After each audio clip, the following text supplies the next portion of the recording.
At 61, Robert Hayes was known for one thing above all else: decisiveness. He didn't second guess, and he definitely didn't let emotions get in the way. That mindset had built his success: sharp thinking, quick calls, clean results. So when a young employee stood across from him that afternoon, nervous, quiet, clearly struggling to find the right words, Robert treated it like any other decision. He listened briefly, checked the file, made his judgment. "You're not a good fit here," he said. Calm and final, no anger, no hesitation, no room for discussion. The young man nodded, as if he had expected it, even if it still stung. And just like that, it was over. Another decision made, another problem removed. Robert moved on within minutes, because that's what he always did. What he didn't realize was that this decision wouldn't stay in the past. It would come back and change everything. Robert built his company from nothing. Long hours, tough choices, no shortcuts. He believed in discipline, accountability, results, no excuses. Employees respected him, some feared him, but no one questioned him, because in Robert's world, feelings didn't belong in business, only performance did. At home, things were different, quieter. Years ago, Robert had lost touch with someone important, a son he hadn't seen since he was a child, a mistake he buried under work, and never revisited. At first, he told himself it was complicated, that there were reasons, that time, distance, and circumstances had made things impossible to fix. It was easier to focus on what he could control: his company, his growth, his success. So he worked, earlier mornings, later nights, fewer distractions, and slowly, the silence at home became normal. There were no photos on the walls, no reminders on the calendar, no conversations about the past. Just a routine that moved forward without looking back. Every now and then, a thought would surface, brief, inconvenient. Where is he now? What kind of man did he become? But Robert would push it aside just as quickly, because in his mind, the past was like any other closed file. Once it was done, it stayed done, at least. That's what he believed, until the day it didn't. The employee's name was Daniel Reed, mid-20s. Quiet, hard-working, but inconsistent. Late reports, missed details, nothing major, but enough for Robert. "I gave you chances," Robert said firmly. Daniel nodded, eyes steady but disappointed. "I understand." No argument, no begging, just acceptance. That should have been the end of it. But as Daniel turned to leave, he paused. "Sir, can I ask you something?" Robert sighed. "Make it quick." Daniel hesitated. "Did you ever regret letting someone go too soon?" Robert didn't look up. "No," he said, "because if they were meant to stay, they would have proven it." Daniel nodded slowly. "Yeah, I guess you're right." And then he walked out. The door closed softly behind him. Robert glanced at the file one last time, then set it aside without a second thought. Just another employee who couldn't keep up. Just another decision made in the interest of efficiency. But something about that question lingered. Not enough to slow him down. Not enough to change his mind. Just enough to echo. The rest of the day moved on as usual. Meetings, calls, numbers, decisions. Robert stayed sharp, focused, exactly as he had been for decades. Yet, late that evening, as the office grew quiet, the words came back. Letting someone go too soon, he dismissed it. People who belonged stayed. That's how he had always seen it. Still, for a brief moment, Robert found himself staring at the empty chair across his desk, the one Daniel had just left, and for reasons he couldn't explain, it didn't feel like just another ending. Days passed. Robert didn't think about it. Just another employee, just another decision. But something about that question lingered, not enough to stop him, but enough to echo. It showed up in quiet moments, between meetings, in the pause before a phone call, in the few seconds of silence when his office door closed. Did you ever regret Letting someone go too soon? Robert brushed it off each time. Regret wasn't useful. It didn't build companies. It didn't solve problems. It didn't belong in his world. Still, the question stayed, not loud. One evening, as he reviewed reports alone, he caught himself rereading Daniel's file. The notes. The missed details. The minor mistakes that had added up just enough to justify the decision. Objectively, it made sense. It always did. But for the first time, Robert didn't feel certain. He closed the file. Slower than usual, leaning back in his chair.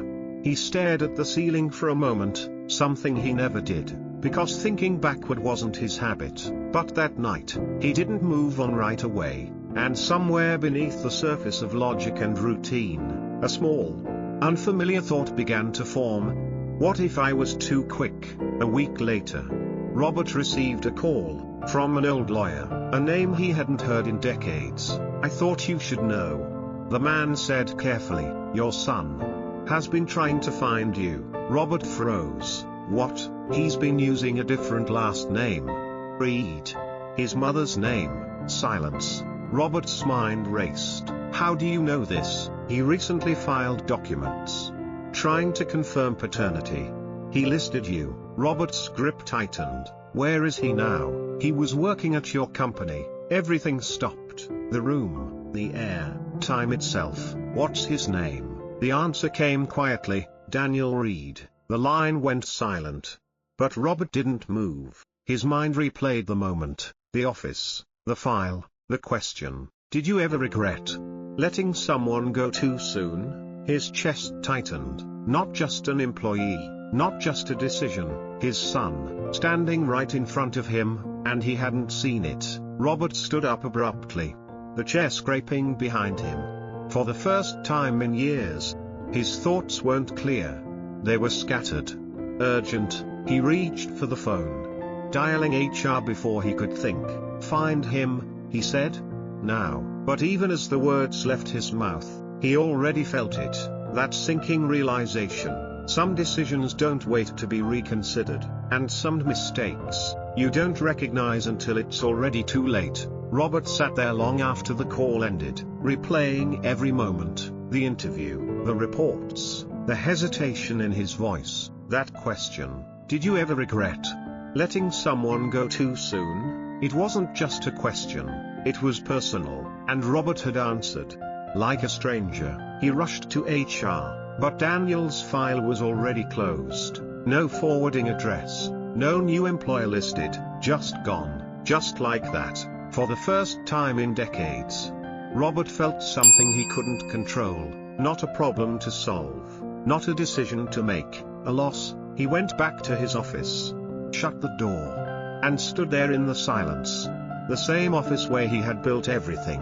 The same desk where he had made countless decisions without hesitation, and yet, this one echoed louder than all the rest. He opened the drawer and pulled out Daniel's file again. This time, he didn't look at performance, he looked at the details. Date of birth, previous address, emergency contact, blank. Small things he had ignored before, small things that now felt important. Robert ran a hand through his hair.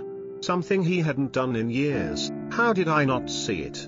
He muttered, but the truth was simple. He hadn't been looking, not for anything beyond results. And now, the one time it mattered most, he had seen a number, a report, a mistake, but not the person standing in front of him, not his son. For the first time in years, Robert didn't have control. He searched anyway, old contacts, public records, anything. Days turned into weeks, nothing. The same man who could build a company from scratch, couldn't find one person, his son. He expanded the search beyond what made sense. Private investigators, old addresses tied to Daniel's file, even former co-workers who might have known something. Every lead ended the same way, a dead end.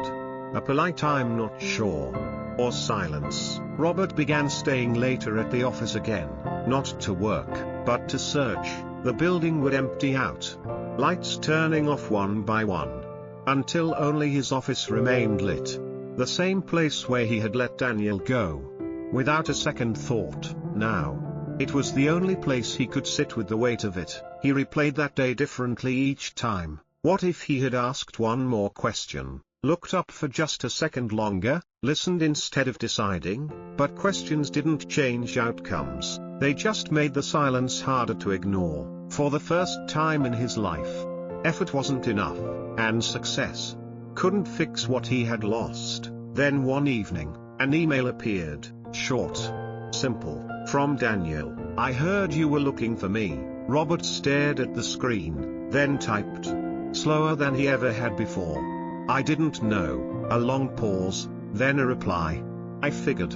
No anger, no warmth, just distance. Robert swallowed. "I'd like to meet." Minutes passed. Then, maybe, they settled on a small cafe across town. Robert arrived early. Of course he did. He chose a table in the corner, away from the door. Then changed his mind and moved closer, unsure if he wanted to be seen or hidden. Every time the door opened, he looked up, until finally, Daniel walked in.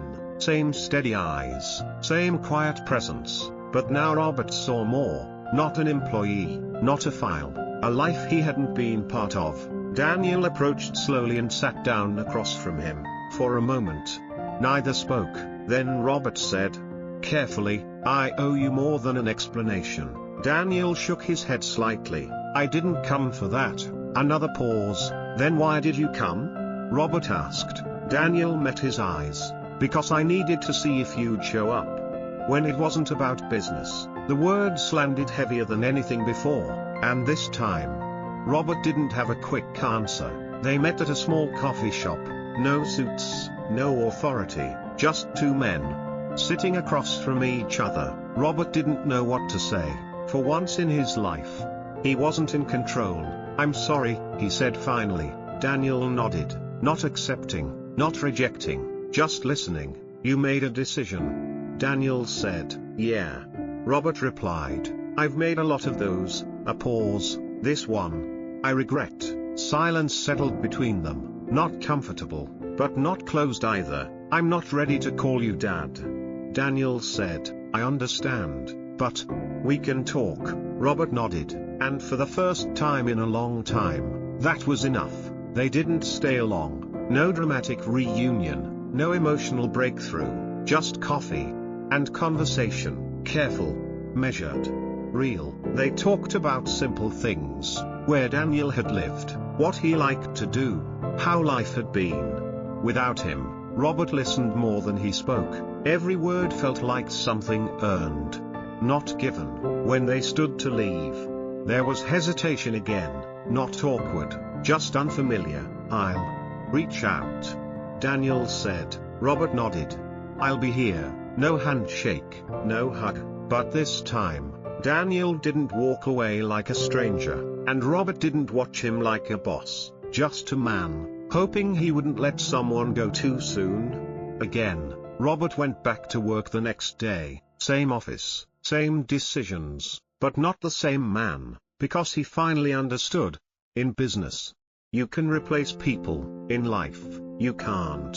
If this story made you think, if it reminded you of someone you lost touch with, don't wait, reach out. And if you believe in stories that matter, subscribe to Life Lessons Story, because sometimes, the biggest mistakes we make aren't the ones we notice right away.